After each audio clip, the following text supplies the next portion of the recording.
Hey guys, what's up? So I kind of made a little mistake last week. Not because I knew I was making a mistake, obviously, but we got direction this week that this is actually the last week that we're allowed to assign you work. So when I gave you an assignment that wasn't due until June 1st, I apparently overextended things a little bit. So what we're going to do today is I'm going to give you the information that I told you I'd give you on the Civil War. So just kind of some key talking points. I will post a PowerPoint that has all of this information in it as well, just so you have access, I guess, to the details that I'm giving you. But when it comes down to the assignment that I posted, just do the Newsella. I will edit that as well. I will re-update it or whatever. So you don't have to do the PowerPoint if you've already done the PowerPoint because you are just that on the ball. I'm sorry that maybe you did extra work. I just didn't know until this week that this would be it. So it's crazy that we're getting to the end of this year and that this is the last time that I'm going to provide you with information on American history topics and all of that, and just feels really strange. But anyways, I'll go ahead and post this PowerPoint for you. I'm going to go through the information real quickly with you right now, just so you have some more background on some of the key things that made a difference or made an impact on the Civil War, how it was fought, who won, all of that good stuff. If you have not already done the second two readings from Newsella, get those done this week, take the quizzes, and then you're done. That's it. You're done with my class. You're done with 8th grade history, if you can believe that. So, all right, here we go. Some things to keep in mind about the Civil War. You read last week about the election of Lincoln, election of 1860, and you read about the preparedness of both sides to fight. So if we were doing this in school, I had 4 little mini lessons that I would have popped through as you did research on your own topics. Obviously, that's not happening. So I'm just going to give you that information right now. The first thing that I would have talked to you about is the camp life of the Civil War soldier. Okay. So the thing to understand about the Civil War is that this is a war that's fought by a bunch of people that don't know how to fight. Pretty much, okay? It was called the War of Amateurs. It was called a rich man's war, but a poor man's fight. And if you think about that, we've got a bunch of rich slave owners in the South fighting to keep their slaves, but very few of the slave owners are the ones out there actually fighting and dying. Okay, you've got the more poor farmers that are out there giving their lives for the right to own slaves when they didn't really own slaves to begin with. Most soldiers in the war, both North and South, had very little training. This is a war that's fought by farmers, by factory workers, just regular Joes. Okay, so that's why it's called a war of amateurs, right? These aren't professionally trained soldiers. A lot like the Revolution, if you remember, when the United States became the United States. Those people that were fighting to split from Britain, they weren't trained. They were just regular Joes. The Confederate volunteers were just a little bit more prepared, again, just based on geography. They came from rural areas. They were used to being in the outdoors. They were carrying weapons to kill food and things like that. So slightly better trained, a little bit of an advantage to the South for that reason. But again, both sides not super great. The officers on both sides would have been better trained than the enlisted men, if that makes sense. And I think I said this in the last video. These are people that are graduates of West Point. They'd fought in the Mexican-American War prior to this, and so they knew what they were doing. All right? Supplies. When you go to fight a war, obviously you need to supply your army. The Union Army is better supplied than the Confederate Army. They had more money in the North because of their industrial economy.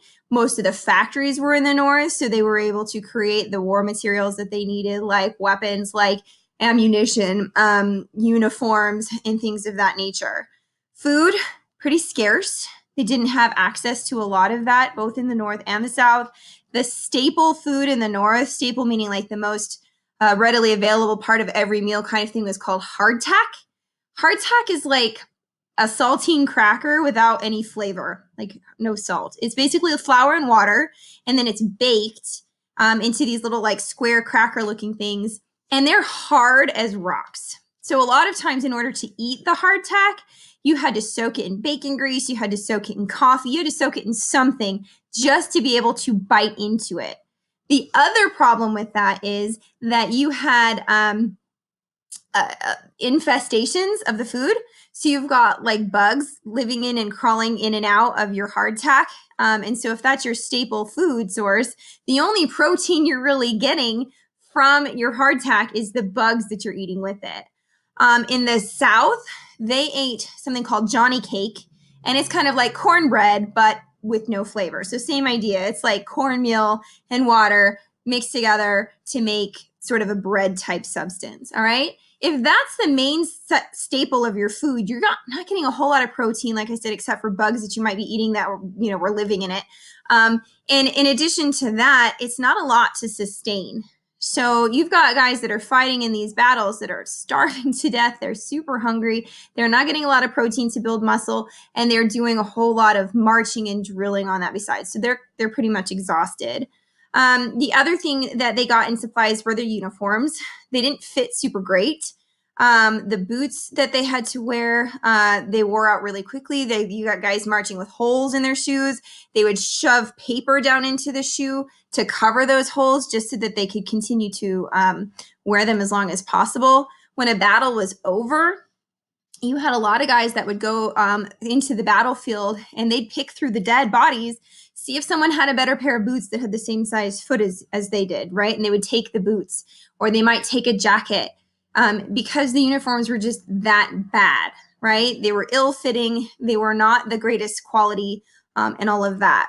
The supplies that they carried with them, like their sort of like backpacks, their haversacks, or whatever, their weapons, canteen, all of that, it weighed up to about 50 pounds, and that's what they would march with. They marched a lot, and they trained a lot. So a lot of the guys that joined up in the Civil War, they actually joined up with this idea of like, yeah, let's go fight, and it's going to be fun, and let's just go have a war, right? Like, in fact, in the Battle of Bull Run, the first Battle of Bull Run, people were spectators of that battle. They wanted to watch, almost like you'd go to watch a football game, until they started to retreat, and they thought they were going to get, the spectators were almost going to get trampled by the soldiers. What would happen in camp, right? Once you made camp, soldiers would wake up around daybreak. They were living in tents that were built for 12 men, but there were approximately 20 men crammed into those tents. And so you can kind of imagine what that would be like. You're marching around in wool uniforms. You've got 50 pounds of equipment with you on the march.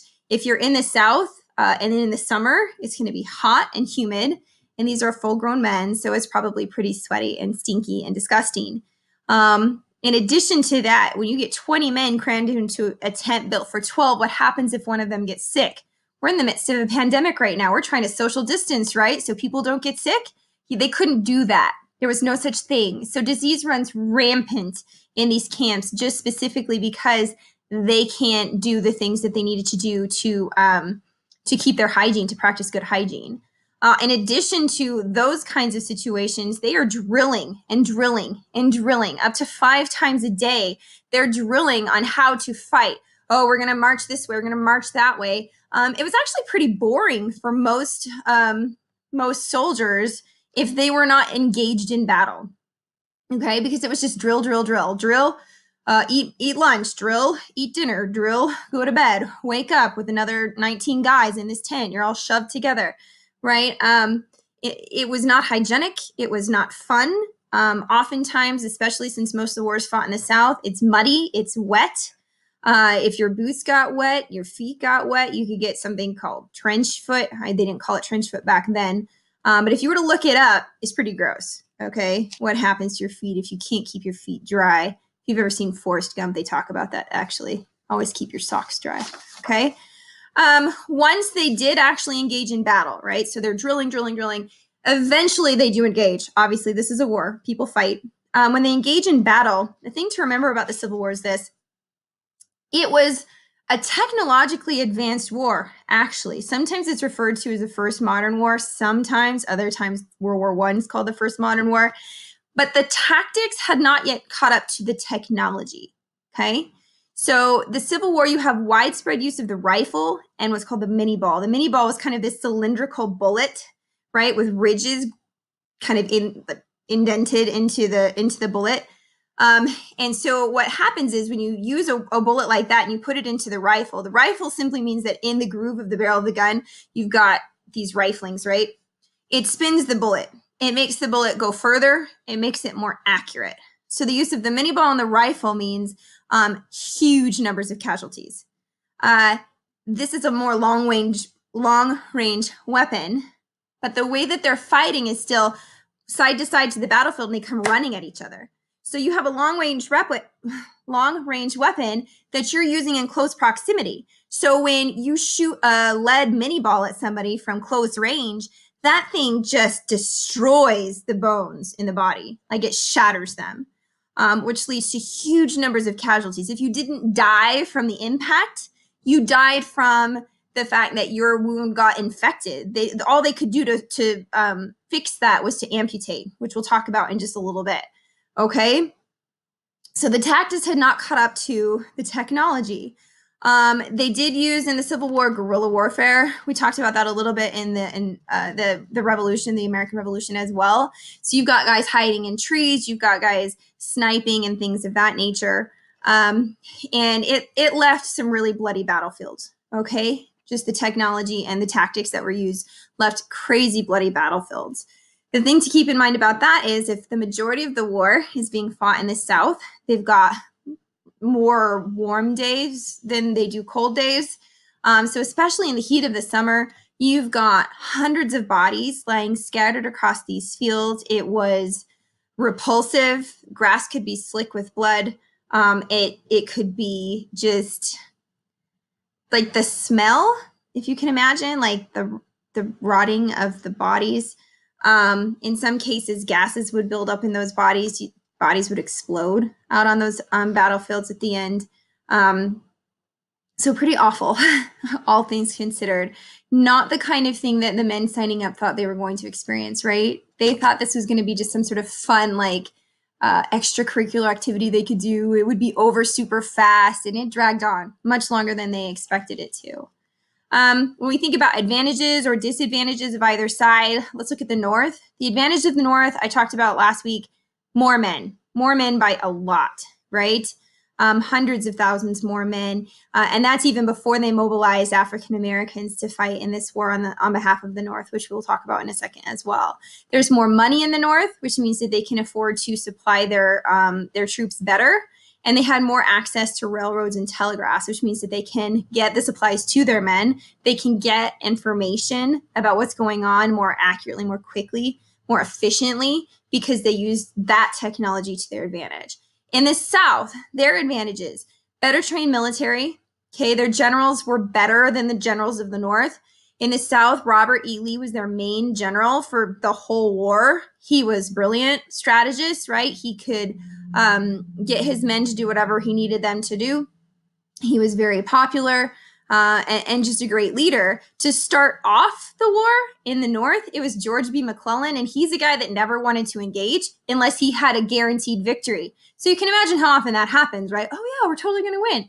So he would train and train and train, and he would never engage until Lincoln finally fired him. It's not until the North puts Ulysses S. Grant in charge, and he fights the war very differently. He fought what's called a war of attrition. Like I said, the North had more men than the South did. So Grant was like, look, I can lose 1,000 men a day. We'll win this war. You know, we'll sacrifice a lot of guys, but we can outlast the South. They don't have the guys, right? So even though the South had a better trained military, had better generals, had better leadership, unfortunately, it can't really overcome the numbers, right? The other advantage the South has is that the war is basically fought in the South. So sort of like, home field advantage. I think I mentioned that last week as well. And they're fighting for a way of life. If they lose it all. This is it. This is sort of like the last stand. If we lose this, we lose our slaves. That's it. It'll be done, right? Ironically, if they'd have just let Lincoln be president and they never seceded, we're leaving the Union, we're going to start our own country. If they'd never done that, Lincoln had no constitutional way to end slavery unless it had been an amendment, right? That's what ends slavery. It's the end of the Civil War. They passed the 13th Amendment, and that ends slavery. Lincoln couldn't do that on his own.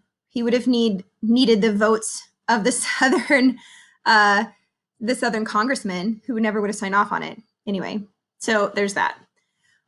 So in the midst of all of this fighting, right, I mentioned that you've got this modern technology, but really antiquated fighting techniques. This means that the use of medicine, or the lack thereof, makes a big difference in the war as well. Okay, so this next little topic I'm going to talk about is the medicine. Hygiene at this time was terrible. The understanding of how disease and germs and all of that spread, they didn't know, right? So there were no regular showers and bathing. They did not sterilize their instruments when they were amputating, body parts, because they didn't know how disease spread. They didn't know that if you don't do those things, people are going to die because their wounds are going to get infected and you won't be able to stop it. So what that means is, in the end, 2/3 of the deaths of the Civil War were caused by disease, right? It's not that you got shot and you died on the spot, right? 66% of the guys that died long after the fact because their wound got infected and they never survived it. They never could heal from it. In the medical profession in the Civil War, there were just over 100 total trained doctors if you added up all of the trained doctors in the North and the South. The majority of those doctors were in the North. Okay, so that actually ends up being another advantage for the North. They've got better trained physicians to treat these men, once they get injured. Most field doctors and surgeons didn't have any training at all.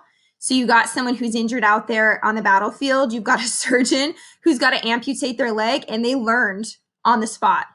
Can you imagine, right? Like you're laying there on this like really quickly constructed hospital bed that's probably a door that they took off of a building and put it across 2 tree stumps, and you're laying on this, and your surgeon says, I saw this happen once. I'm pretty sure that I know what to do. Okay, just hang tight. I'm going to take this saw and I'm just going to saw off your arm. You're cool with that, right? They didn't know what they were doing. They had to learn on the fly. And again, that's going to lead to more deaths because they just didn't know what they were doing. 3/4 of a surgeon's time was spent amputating. Like that's what they did. So if you got injured, odds are the treatment for your injury was to cut it off. Okay. 20,000 men died after surgery alone. Most times, like I said, field hospitals were set up hastily. You might have a tent that's just like a piece of fabric over a tree branch, and that's your hospital. Abandoned churches, you might be getting an amputation on a church pew or something like that. This is not the kind of hospital you would imagine, right? This is not a sterile environment where everything's clean. You're out in the field, and it's pretty gnarly. It's pretty awful.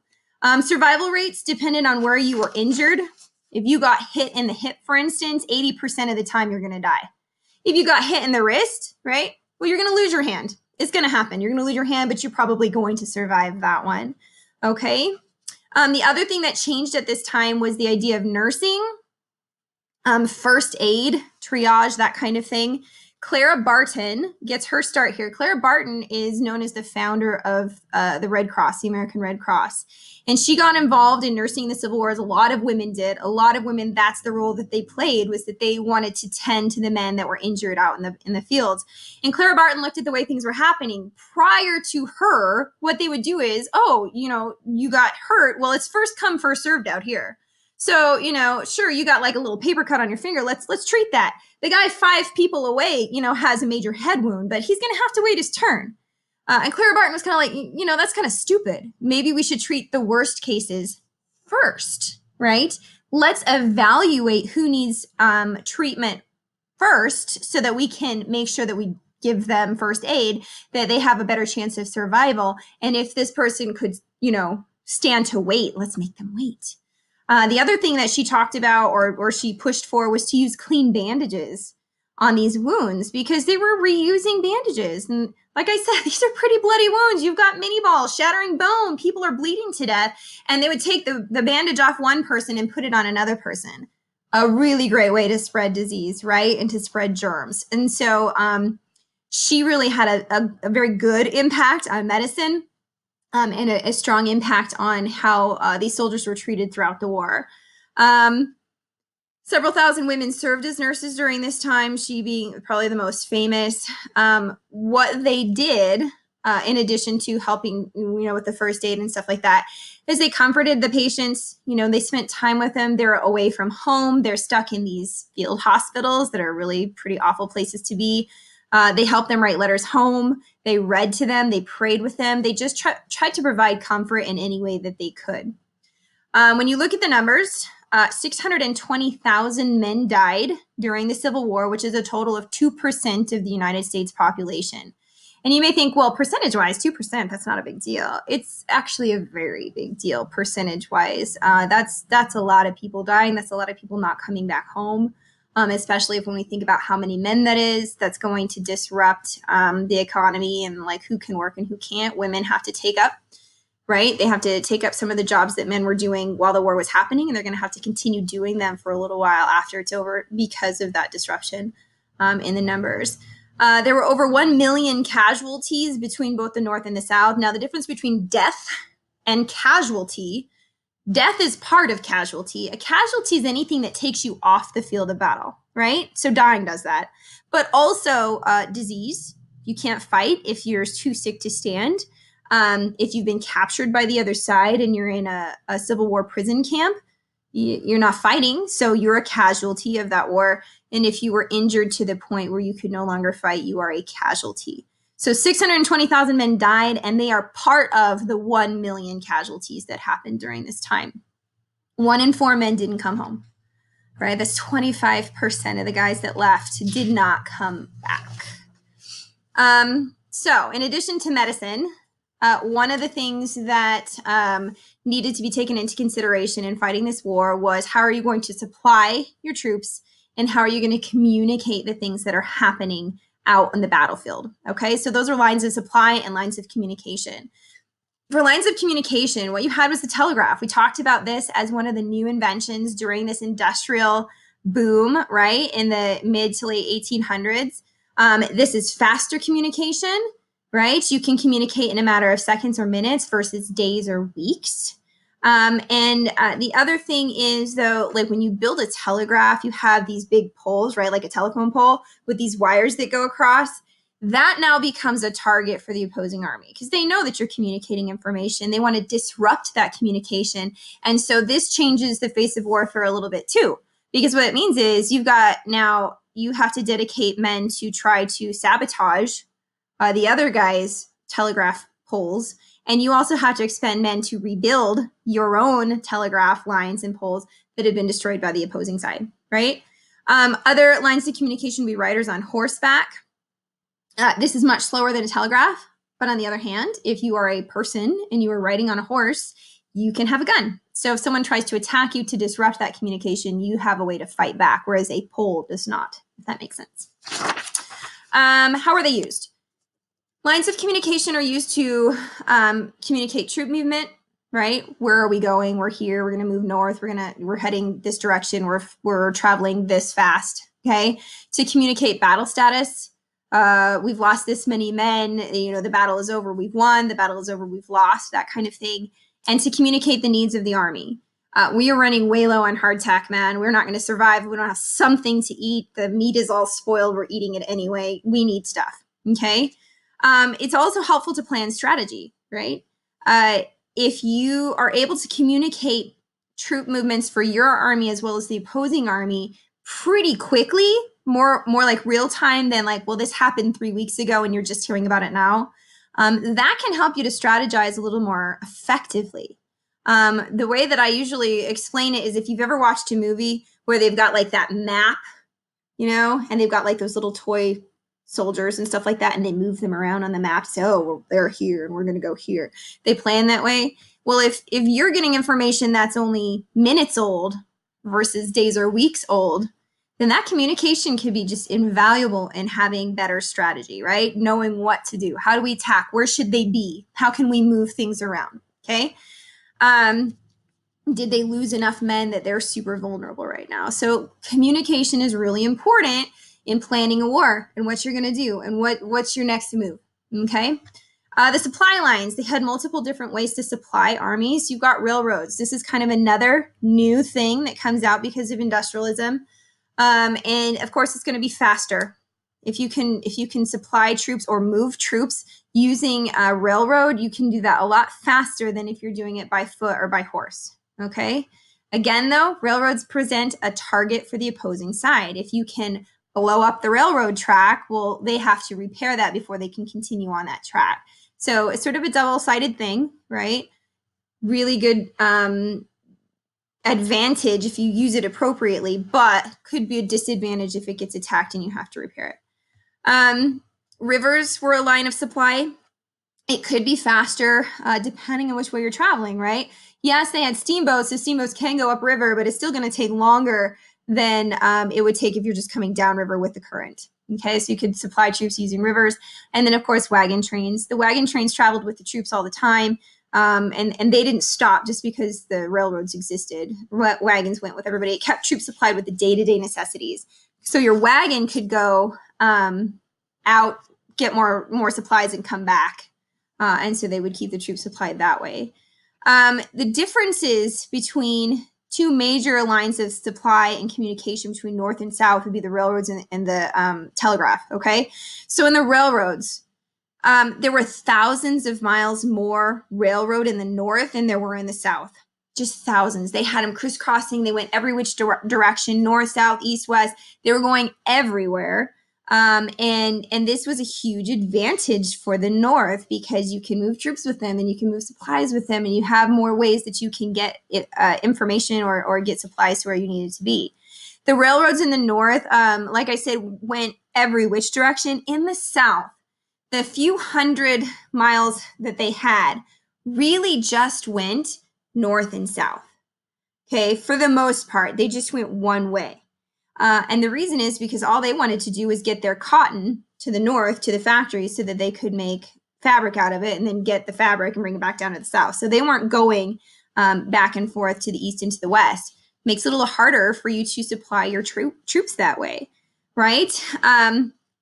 The other thing that happened in the North with the Union is that President Lincoln took control of the railroads during the entire Civil War. So while they were private companies that owned the tracks and all of that stuff, during the Civil War, he had control, which meant they would do whatever he wanted them to do to help with the war effort. The South never did that. So if you needed to move, something from point A to point B, and there's like 3 different railroad companies involved in that, you have to coordinate with all of those companies in order to get your stuff where you want it to go. In the North, they didn't have that issue, because it was all controlled by Lincoln, because he said, no, we're going to simplify things here. I'm taking control. That's necessary to win this war. That's what we're going to do. Okay. When we look at the telegraph, the difference between the North and the South, the North used it all the time. Lincoln had this place. It was almost like he lived in the telegraph office in Washington, D.C. And when he would go in each time, he would read through every single message that came through. He knew everything that was happening out in the battlefields until he got to the last message he'd read previous to the one he started on, right? If that makes sense. He'd read back until the last one he'd read the time before. So he knew what was happening. And again, I said it before, if you know what's happening minute by minute versus days or weeks after the fact, you can strategize better. Knowledge is power, right?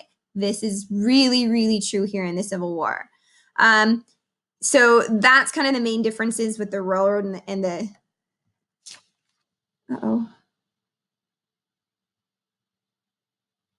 Sorry, I don't know what happened there. That's kind of the main differences between the railroads and the telegraphs between the North and the South.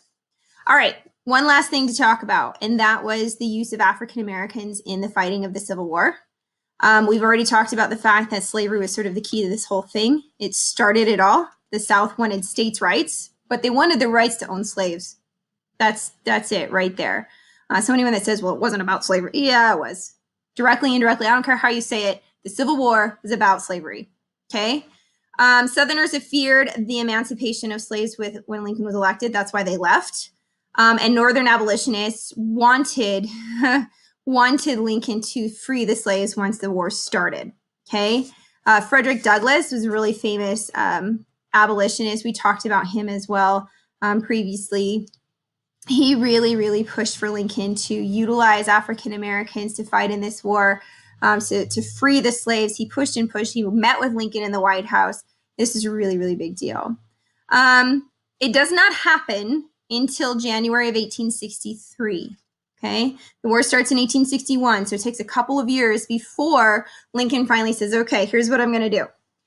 He signs something called the Emancipation Proclamation. This is not what ends slavery in the United States, and that's kind of a misconception. Okay, what this is it's a strategy. Okay. The Emancipation Proclamation is a military act. Lincoln says, look, I can't just end slavery. There were 3 states that stayed loyal to the Union that had slaves. What happens to those states if Lincoln frees their slaves? Do they stay loyal? Probably not. Okay. So he says, all right, what I can do is this. I can seize the property of the enemy, right? If we're fighting the South, we can free their slaves and collect them as contraband as part of fighting this war to weaken the South. So the Emancipation Proclamation frees slaves only in states that are in rebellion against the United States. So you're reading about that this week if you haven't already, the Emancipation Proclamation. The slaves in the border states of Delaware, Maryland, Kentucky, and Missouri stayed slaves. He did not free them. That's important. People have a misconception. I don't want you to be one of them. The Emancipation Proclamation did not free all of the slaves, just the ones in the Confederate States. Okay? Slavery does not end in this country until the 13th Amendment passes in January of 1865. So it takes another 2 years after the Emancipation Proclamation to finally say, hey, guess what? We're no longer a slave country. Okay? Then there's this decision that has to be made of, do we let them fight? Okay. In the South, Southerners actually suggested that slaves should enter the army even at the very beginning of the war. The problem with that is this. If you arm a slave and they're not very happy about the fact that they've been a slave this whole time, what might they do with that weapon, right? Could they turn it against you? Would that be a liability? The slaves that were used, they were used to support the troops. They were doing basically the same things that they were doing out in the fields, right? They were helping their masters out. Okay, driving wagons, doing the grunt work. They were not armed. By the end of the war, the South passed something, they passed a measure to allow slaves to fight. Only a few thousand signed up. It was not enough to change the balance, right? The only reason that they did this is they're like, hey, we have no people. The only people we have are slaves. So let's see if we can get them to fight on our side. Not enough of them did, okay? In the North, African Americans, obviously, for obvious reasons, wanted to fight from the very beginning of the war. They're like, just let us do this. Let us fight. Okay. Frederick Douglass, like I said, pushed Lincoln to allow it to happen. He kind of dragged his feet. Congress passed the Confiscation Act in July of 1862 to utilize freed slaves in any capacity to further the war effort. It's not quite the same thing as having the free African Americans of the North fighting on the side of the Union. So in May of 1863, President Lincoln signs Executive Order 143, which established the Bureau of Colored Troops and began recruitment of African American soldiers for the Union Army, right? So 1863, that's 2 years into the war. This is a great thing, right? Like, this is really exciting. This is great for African Americans that want to do their part. They want to fight to end this stain on our country of slavery. The problem is, again, just because the North is anti-slavery does not mean that it is anti-racist. Okay, so they fought in segregated units. You do not have black and white troops fighting together at all. Pay for African American soldiers was $10 a month minus $3 for the uniform, right? So you had to pay for the uniform. So that was a net pay of $7 a month. White troops, on the other hand, got $13 a month and they didn't have to pay for the uniform. Okay, so clear racism there, clear discrimination there. They were given the substandard supplies and rations. So the crappiest of everything went to the African American troops, and they faced much more severe treatment if they were caught, right? If you're fighting in a war and you're captured by the other side and you become a prisoner of war, that is not good for anyone. And the prison camps during the Civil War were atrocious. Just look it up. Seriously. The pictures you're going to see, they're going to look like they came from the Holocaust. That's how people were treated. They had no food. They were starving. It's awful.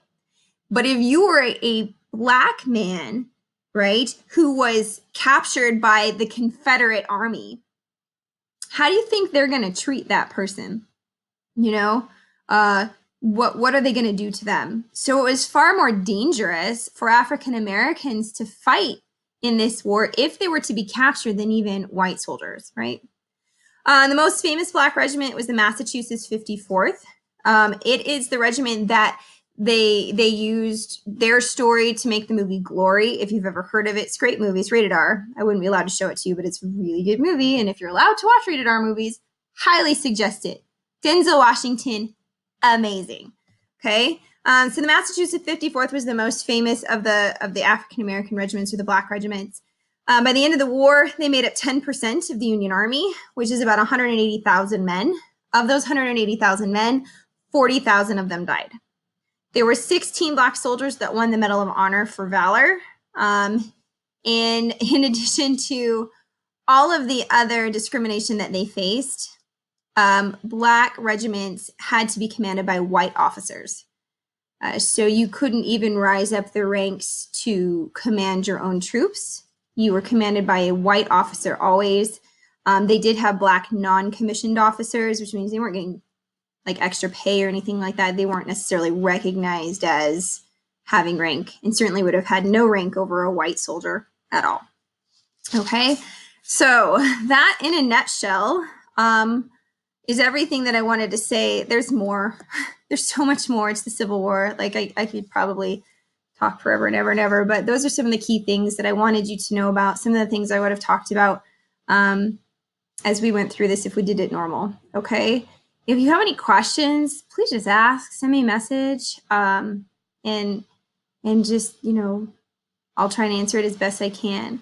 All you have to do, guys, is just finish those Newsella articles, take the quiz, and you're good to go. If you want to do the PowerPoint, I would love to see them, truly. I would. If you want to finish it prior to the first, or if you've already done it, please leave them there. I want to see what you have to say. I just didn't know. I didn't know till this week that we weren't going to have an opportunity to do that. So anyway, I guess that's it. That's it for the year. That's it for me. I might have a few more messages, but nothing content related. I wish you nothing but the best as you start high school, whatever that looks like next year. You are always my students, and I will always help you. So don't hesitate to send me an email if you need anything. Okay? Love you guys. Bye.